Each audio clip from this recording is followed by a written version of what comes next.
urban and Māori. They had left everything that they knew, so they were stuck in these cities. Today, 85% of us live in urban places. Something about Wellington draws me in. I am a city girl. They had to go to the city because they were shifted there. In this concrete jungle, in the urban sprawl, what is it that keeps us grounded? My tupuna have been thriving here for many generations. I'm Māori wherever I go. My name is Kahu Kutia, and this is He Kākano Ahau, weaving together strands of connection for Māori in the city.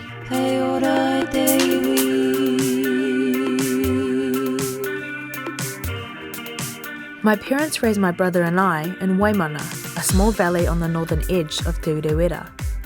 After 18 years of small town life, I came to Wellington, where suddenly everything was bigger, faster and more urgent. But Wellington's pretty tiny compared to where we're heading now. In this episode, we're in Tāmaki Whātua, Tāmaki Makaurau, known to some as Auckland City. Auckland always makes me feel a little bit anxious. Street after street of high-rise buildings, all the highways weaving in and out. In Auckland you could probably drive for an hour in any direction and still be in a suburban neighbourhood. But Auckland didn't always look like this.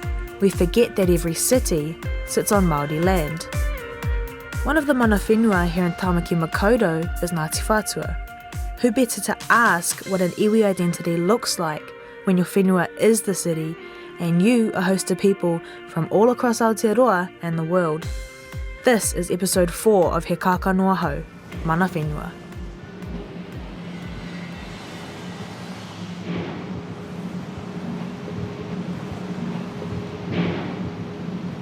So we're in the CBD by the docks. I can see Sparkarena across the road. I'm looking for Whai Rawa, which is the commercial arm of Ngāti Whātua. Takes me a while to find the door. Is there another entrance? That's the same place, eh? Pretty funny considering I'm talking about visibility in the city for mana whenua. Whai Rawa manages the asset base for Ngāti Whātua, and I know that in central Auckland alone, they have 167 hectares of land. Ngarimu Blair is one of the directors of Whai Rawa, and he's an uri of Ngāti Whātua. Ko waitamata te moana, maunga kia ki te maunga, ko tūperiri te tangata, te tau ngauho te uringatu ngā hapu ko Ngāti Whātua te iwi, ko Ngarimu Blair, ahau. All of our cities in this country have been designed in a way to destroy us. Our vegetation has been replaced and our towns and cities have been made to look like the motherland, and that's not Te Mana Nui a Kiwa or Hawaii, it's England. So That other place. yeah, and that's very deliberate. We were never meant to be here. It was part of the great plans of colonisation and imperialism that we would eventually be gone. So these places totally look like England. The street layouts, the street names, the buildings, the architecture, the biodiversity, everything. Our streams piped, our puna covered over. So the city doesn't look Māori. However, the land still speaks. The rivers and the springs still bubble away if you know how to interpret the landscape. So it's our great challenge, our generations, to bring those kōrero back and then to humbly share them with others and empower them as well, so that our cities and towns can be designed in a much more inclusive manner, so that particularly our young Māori in Pacifica can find some pride and mana in the places that they move through. And also Pākehā people too, who are also searching for a way to fill a bit of a void that they may have because they've become disconnected from England and trying to make sense of their place in Aotearoa. Well, on that note, I think you offered to take us around a few places, so it'd be awesome to get some perspective on kind of what the kōrero is right here in the heart of Auckland City. Ka pai.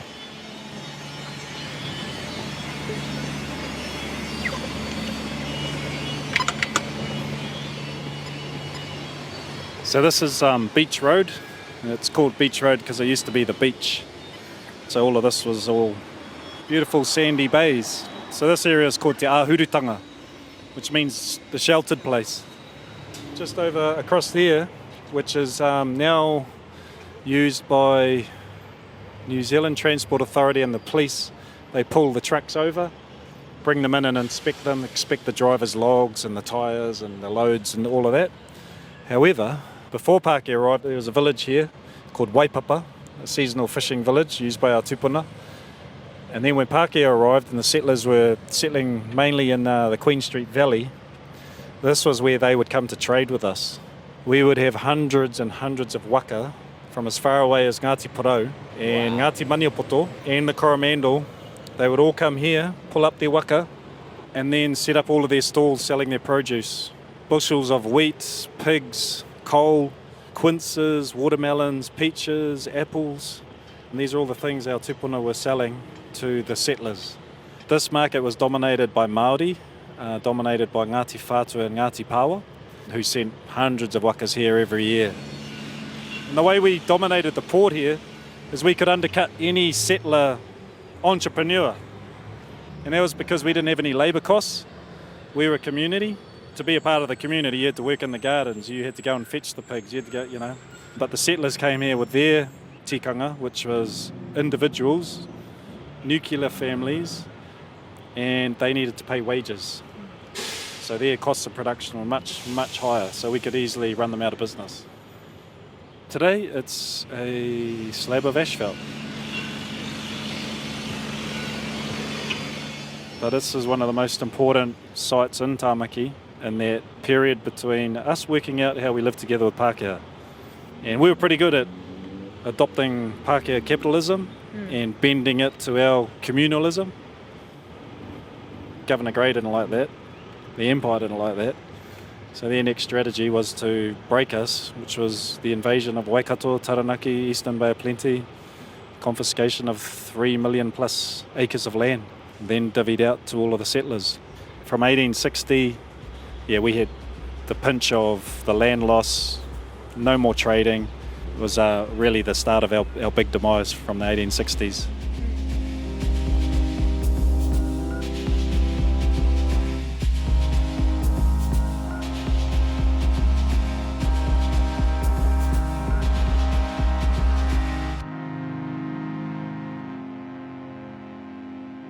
The arrival of Pākehā was prophesied by Ngāti Whātua. They have a mōteatea that talks about the arrival of a strange wind and a final stand to take place above the Waitemata harbour. That final stand did take place at Takaparawa, or Bastion Point, in the late 70s. It's where I'm heading next. I've been here once before. It blew my mind then, and it blows my mind now to be standing here where one of the most significant struggles for our people took place. Today, Ngāti Whātua plant kumara on multi-million-dollar land. Orake is their home, their place to be Māori in this huge city. So we've just come to Orake Marae. You can see the Sky Tower in the distance and the kind of central CBD. It's pretty beautiful out here. Like if you look to your right, you can see the city, but then looking out left, all I can see is islands and water and green grass. We've come to meet Hana Maihi, so we're going to go see where Hana is. She told us to meet her in the admin buildings at the Papakainga, so we're going to go see if we can find her.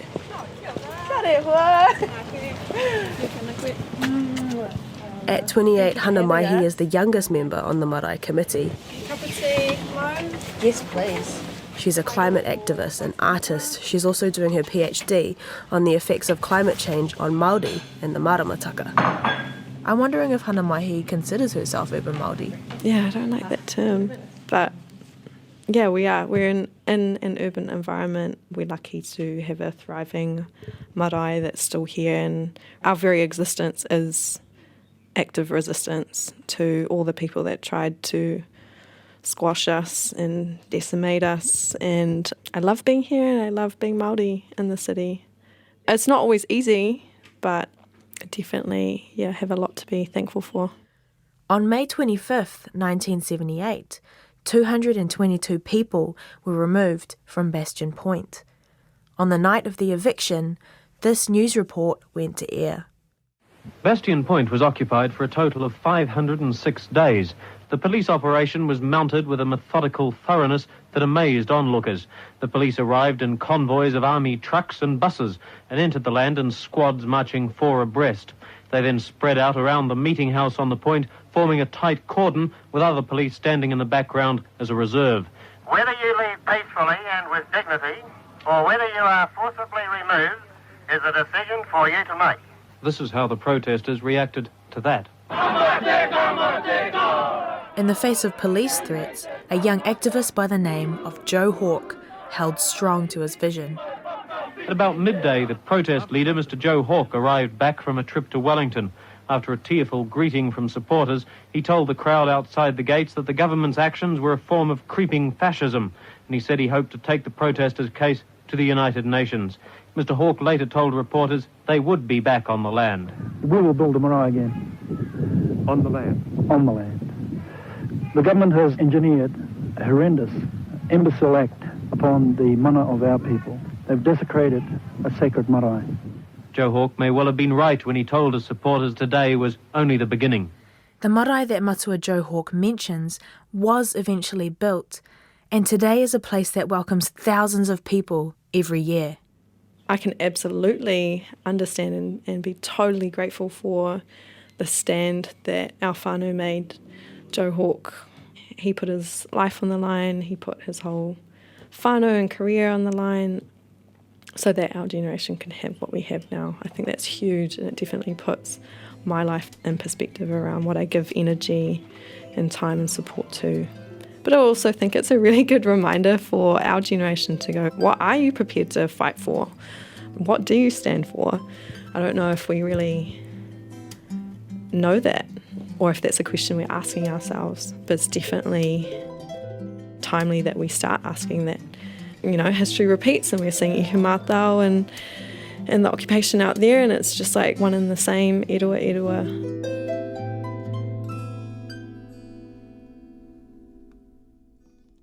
So did you grow up here?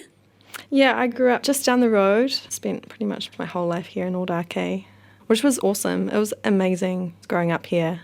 I think not just only being so close to our whenua here at Takaparafo, but growing up with your cousins next door, you know, like literally sharing the sugar and kai, if you've got any kai left over. And we used to do these trolley derbies every year in summer. We used to have hangi in our backyards. That was like our way of connecting and whakawhanaungatanga, and, you know, if there's a tangi, roll on up, pull up your sleeves. I remember doing the dishes, not really knowing, you know, who's kissing your face, but you just know that you're related to them. And it's been awesome to see how everyone within your iwi has grown and changed over time. But also, yeah, how the city's changed. It's changed drastically. Do you mean like it's changed drastically since even you were a kid? Yeah, well, you know, I'm getting nostalgic, and I can remember the Chinese markets that used to be where Britomart was. Like big warehouses, like grungy as. It's a lot more bougie today. It's choice, but yeah, definitely I think it's hard to sometimes see yourself in these landscapes and see how we as Māori are appreciated, but also how our histories and our cultures acknowledged. And that's been something that I've been like actively advocating for across design and architecture, so that we're not in a Sydney, we're not in a Melbourne, we're in Tāmaki Makaurau. Tāmaki Herenga Waka, the meeting place of many canoes. It's a very well-known whakatauki that you'll hear around here. That speaks to the coalescing of many people. Because it was such a fertile land, it was really sought after, and Tāmaki Makaurau, the land of many lovers, is still, just as relevant today, I think. All the uni students. Yeah. Back out on the streets of Tāmaki Makaurau, Ngarimu takes us up a hill towards the university. The streets begin to feel less confusing and more familiar. Here's a chief from one of the other tribes. Did you get that email? Sweet as. Just like the old days, eh? In a tiny car park off a main road, Ngarimu shows me something that makes me really appreciate the hidden history of this place. So we're just coming into a car park here of the Davis Law Library of the Auckland University. We'd be about 100 metres from Beach Road and the sea. So we're surrounded by big university buildings, but also hotels and a massive flash apartment complex. But this area here used to be the freshwater spring that fed all of the central part of the CBD. This is called Te Wai Ariki. So the chiefly waters, the very special waters, the water bubbled up here, and there's a big freshwater pond that fed everybody around here. So it's still here, but it's this hole in the brick wall drains off to stormwater. You can hear it.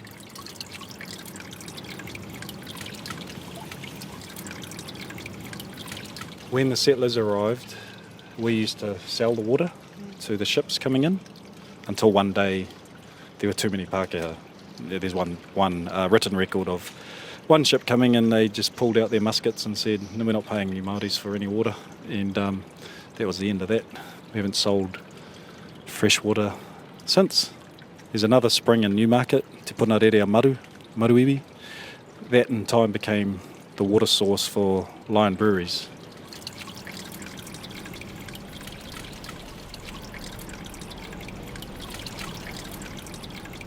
Do many people from the hapu and the iwi still come here today? More and more. A couple of years ago, our head karakia man for the hapu, he used to get water from another place. And I said, no, I've got a better place for you to get wai Māori, wai ora. Him connecting with this place has been huge for his own identity and his own mauri, knowing that that's still there, albeit behind a brick wall. It's predicted that Auckland City will reach 2 million people by 2025, and to accommodate that growth requires a lot of mahi. All around us I can see cranes and hear construction sounds. Auckland is stretching further and further in every direction. We just know that the numbers are going to astronomically grow, and already we're kind of bursting at the seams. That growth is Tauiwi Pākehā, it's a diverse and multicultural migrant community, it's Pacific peoples, and it's also those Māori who have moved to the city from rural areas. I think for me and Hana, what we're thinking about here is sustainability and how we share and consume resources, but also how you manaki all those extra people as kaitiaki of this place. My whakaaro really rests with the whenua and papatuanuku and how we're really going to do our best to look after what we've got, the taonga that we do have left that we haven't already ruined, and how our generation can make sure that we're not leaving a kind of shitty, messed up legacy, but it's something worth fighting for 7 generations down. The reality is that we've decimated the majority of our flora and fauna here in Tāmaki Makaurau, which breaks my heart that we've lost so much of that heritage and the portals for connecting to those spaces. But it doesn't mean that it's not there, and I think if anything it's just, we're having to find new ways to connect or maintain those connections and uphold our kaitiakitanga responsibilities in what ways we can. Te Wai Ariki is just one of the many puna and streams hidden below the city. After all, the land of Tāmaki Makaurau is volcanic and porous all the way across. Even here, amongst glass skyscrapers, sacred water flows from up on the hill to the harbour below. So right in the heart of Auckland CBD, coming up to Queen Street. But where we're heading to is pretty much the mouth of the Horotiu stream at this intersection on Queen Street. The fresh water that would come from the Karangahape Ridge, a spring up there, would flow down through here and then out into the Waitapata. And about here is where we had a waka landing site. So on a mid-tide you could paddle up to here, hop off your waka, walk where we're walking right now. We follow the old shoreline just around the corner to Fort Street. When Governor Gray took over, Dr. Rangi Nui Walker calls him the hitman of colonisation. He had a propaganda machine in the media making all the settlers suspicious of Māori, of Waikato, of Ngāpuhi in particular, and mainly because the kingitanga had a new policy of not selling land, pupuri whenua. And so Gray came in, told everyone these Māoris are planning to attack Auckland, used the PR machine that they had to justify getting the budgets to import 11,000 imperial troops from around the empire. So at that time, from 1863, our chief, Te Kahu, was very confused. Said, well, aren't we partners? I gave you land and I'm not going to invade you. So Te Kahu and our people were put under curfew.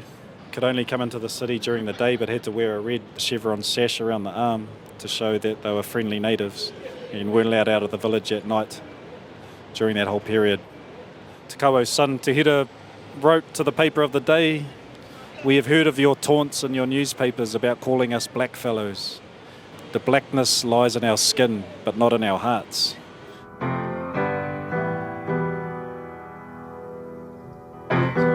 So it was a bit of a plea from him to Auckland to chill out. We are your partners and we have no intention of invading. The real strategy was to separate Māori from as much land as possible, as quickly as possible. So that's why this is called Fort Street. We call it Te One Panea. After battles, this is where we and tribes before us would come to lift people out of their tapu and that state that you needed to get into to do atrocious things and come back to the living.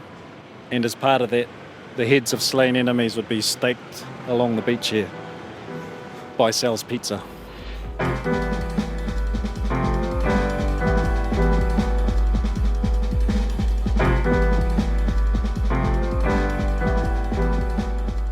Ngarimu holds within him such a strong sense of his own history. The hour I've spent with him brings another level to my perception of this place. Everywhere, little clues as to what was here before the city. This whenua is integral to the identity of Ngāti Whātua. I want to know from Hana what her iwitanga means to her. My heart's just warm inside. It's just, I guess like going back to my childhood, I wouldn't have understood the word iwitanga, but I probably would have felt what that was like, you know, singing on the marae, standing by your nanny's skirts, listening to whai kōrero, being up on our maunga and having my dad point out different wahi and the names of things like that. And whānau, really, to me it comes back to whānau, which I just took for granted. I just thought everyone knew their neighbours. And when I go to friends' houses and I'm like, what, you don't talk to your neighbours? That's so weird. Yeah, relationships, really. That was iwitanga for us.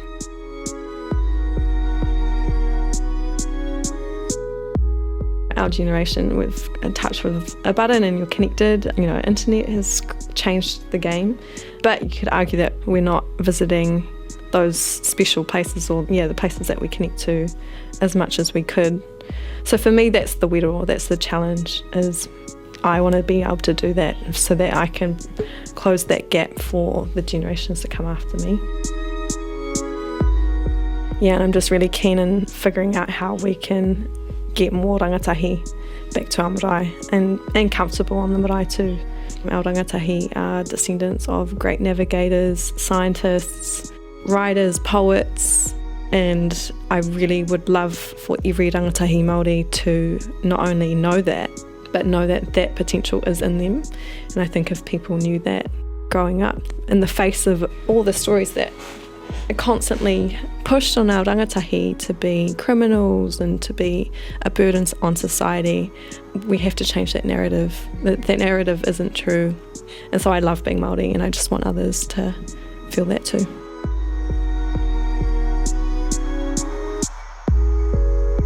When I look to the future, I see a lot of uncertainty about what the whenua will look like, whether or not our papakainga will be able to support the people, whether or not we will be able to hold close to the knowledge of our tipuna to guide us on the right path forward. Like the other rangatahi e Rorake Marae, there's a big burden on Hana's shoulders.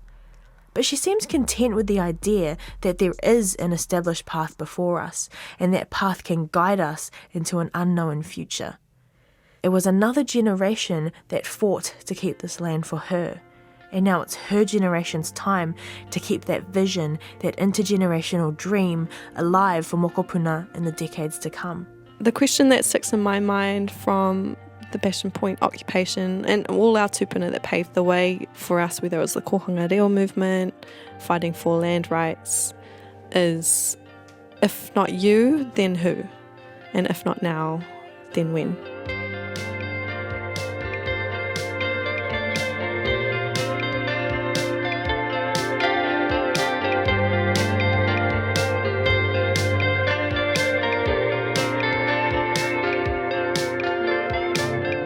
Tāmaki Makaurau, Tāmaki here ngā waka. It feels good to leave Auckland with a different vision of the whenua beneath my feet. Steep streets become hills, hilltops become pā, and between giant buildings, the roads become valleys that lead to the sea. Tihei mauri ora.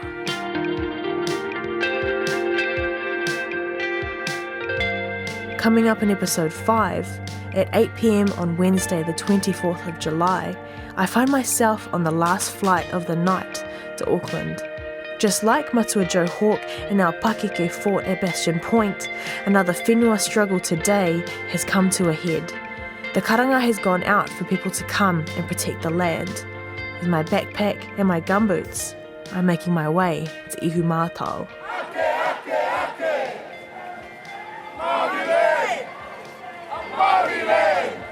He Kākano Ahau is written, researched and hosted by me, Kahu Kutia.